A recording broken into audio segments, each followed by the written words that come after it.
Salut à tous, c'est Pang Channel, bienvenue sur cette nouvelle vidéo qui va parler de débuter l'hypnose et un point essentiel sur lequel je souhaiterais revenir parce que, en fait, ces derniers temps, j'ai pas mal de personnes qui ont déjà fait des séances d'hypnose et qui viennent et qui sont un petit peu confuses par rapport à ce que je peux proposer quand je vais davantage sur de l'hypnose directe.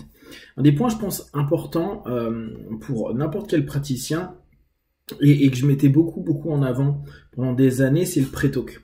Je m'aperçois qu'en fait, la plupart du temps, les partenaires n'ont pas reçu un bon pré-talk. Donc, ils sont énormément en attente et ils sont surtout assez étonnés du fait que ce qu'ils ont vécu, j'appelle quand même ça une séance d'hypnose. Parce qu'ils me disent ouais mais non, c'était pas une séance parce que j'ai juste fermé les yeux et on m'a demandé de me relaxer. J'y suis pas arrivé parce que je suis quelqu'un qui arrive pas à me relaxer, etc. Je leur dis ouais mais c'est pas important. C'est juste que la personne voulait t'emmener dans un état que tu connais. Et quand dans le pré-talk on dit lever les croyances excessives, lever les attentes excessives, lever les peurs, lever un petit peu tout ce qu'il y a dans ce que le partenaire peut percevoir de l'hypnose, c'est essentiel parce que sinon on arrive à ce type de conclusion de bah non j'ai pas vécu de séance d'hypnose ou si c'est ça l'hypnose c'est pourri ou je vois pas la différence entre m'asseoir et fermer les yeux. Et même si parfois on sait bien que certaines personnes sont régulièrement énormément en transe donc ils vont pas percevoir de différence, certains vont se stresser parce qu'ils ne se sont pas détendus davantage. Moi, ça fait quelques années que je suis pas d'accord avec la notion de dire la transe hypnotique est une transe de relaxation. Et je me souviens l'été dernier, et puis courant même de l'année dernière, très souvent c'était un élément qui revenait dans les cours que je suivais. Et je posais la question, je dis mais pourquoi à chaque fois être détendu et tout le monde me dit mais c'est mieux pour l'hypnose, faire fermer les yeux, c'est mieux de détendre le partenaire. Et c'est vrai que là j'ai lu il y a encore pas très longtemps que ils avaient de meilleurs retours quand le partenaire se relâche, se relaxe, etc. Donc c'est vrai que dans l'absolu on peut avoir l'idée, l'impression que c'est mieux de faire relaxer le partenaire. Sauf que vous allez avoir des partenaires qui ne se relaxeront jamais. C'est pas leur façon d'être et la séance d'hypnose ne doit pas emmener à de la relaxation. En tout cas, ne doit pas être un prérequis pour qu'ils puissent se dire qu'ils vivent une séance d'hypnose. Sinon, vous allez les bloquer. Bah non, je me suis pas relâché davantage. Donc en fait, il s'est rien passé. Donc, dans ce cheminement-là, je pense que il est particulièrement important de rappeler que cet état naturel, ils l'ont vécu. Et quand je pose la question à dire mais t'es au courant que ne serait-ce que dans ton quotidien, tu le vis, cette transe qui est pas orientée à ce moment-là, en tout cas pas orientée par un praticien, ils disent mais non, moi il faut que ça soit différent. Et ça, vous l'avez tous, on l'a tous eu et on l'aura encore plein de fois. Il faut que l'état soit marqué comme un état différent. À ça, la réponse, pour moi, est la plus simple, c'est bosser sur les phénomènes de base, les phénomènes hypnotiques, donc que ce soit catalepsie, que ce soit blocage, que ce soit analgésie. Faites-les travailler, faites-les vivre. C'est important que le partenaire puisse ressentir « Ah tiens, j'ai pas l'impression d'être dans un état particulier » et pour autant que le subconscient / inconscient montre qu'il y a un phénomène qui est en train de se passer. Il y a peu de temps, j'ai eu la chance d'avoir un partenaire qui est praticien d'hypnose qui est venu et qui quand je travaillais avec, moi, comme je vous avais dit, je fais très souvent du pré-test-thérapie, donc les mains, je travaille beaucoup avec. Et il me dit pendant la session, il me dit non mais moi je sens pas un état différent de ce que je vis d'habitude. D'habitude je suis complètement relâché en hypnose et pour moi donc là je suis pas en transe. Et je dis je comprends, j'entends bien. Pour autant il rajoute, je sais que mes mains, ça faisait 5 minutes que les mains étaient en train de se rapprocher. Je sais que mes mains sont en train de faire quelque chose. Donc il y a un phénomène hypnotique, mais il n'y a pas la détente.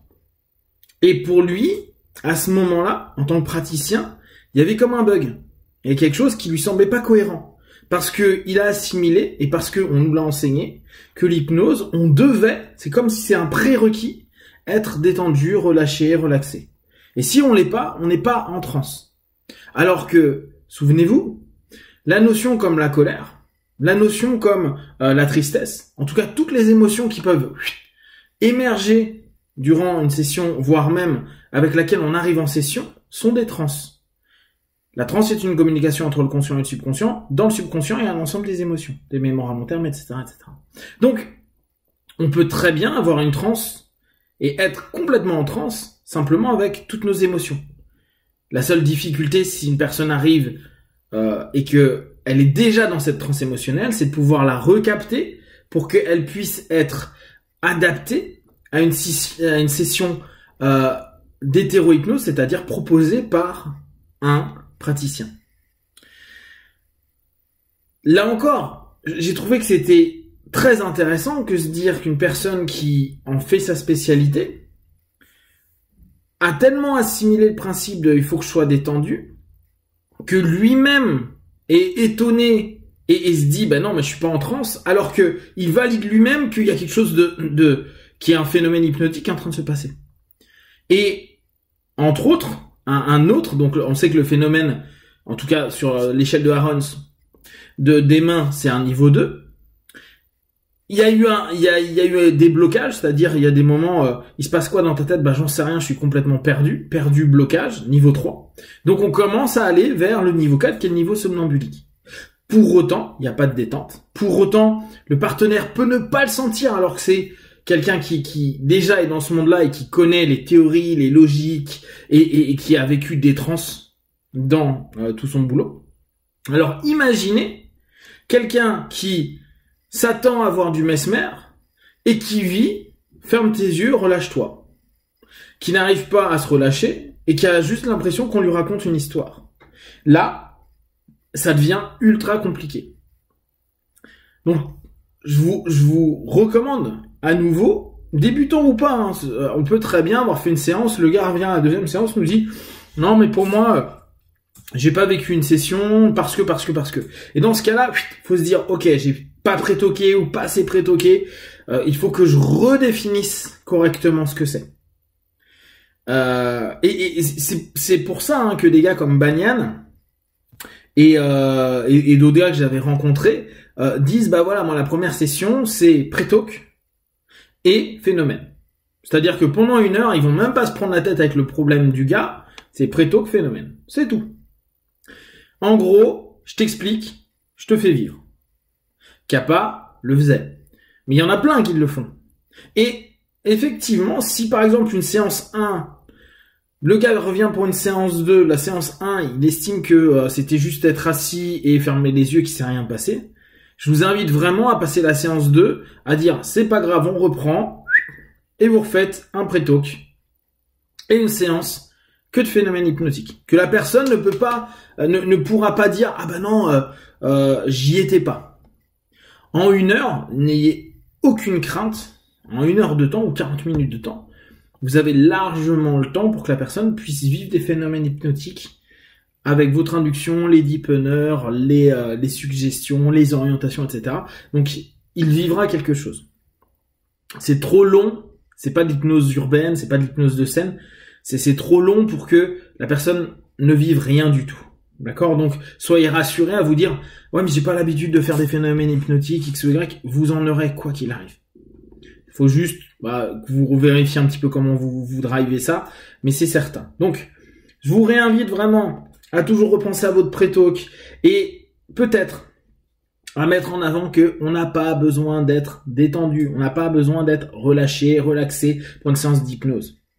Si on l'est, c'est mieux. Comme je vous dis, hein, apparemment les études valident. Alors, est-ce que ça serait un levier ou un deepener en plus, hein, quoi, je pense plus un levier, un démultipliant de quelque chose.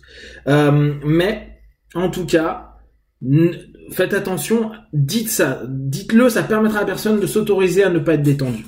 Et puis, n'hésitez pas dans ce cas-là à bien bosser votre pré-talk et à bien bosser les phénomènes hypnotiques pour que la personne puisse valider et continuez à bosser au mieux. Si vous avez des questions, des remarques, vous partagez sur Facebook, YouTube. Comme d'habitude, j'y répondrai le plus rapidement possible et ne prenez que ce qui est bon et juste pour vous. Be one, ciao.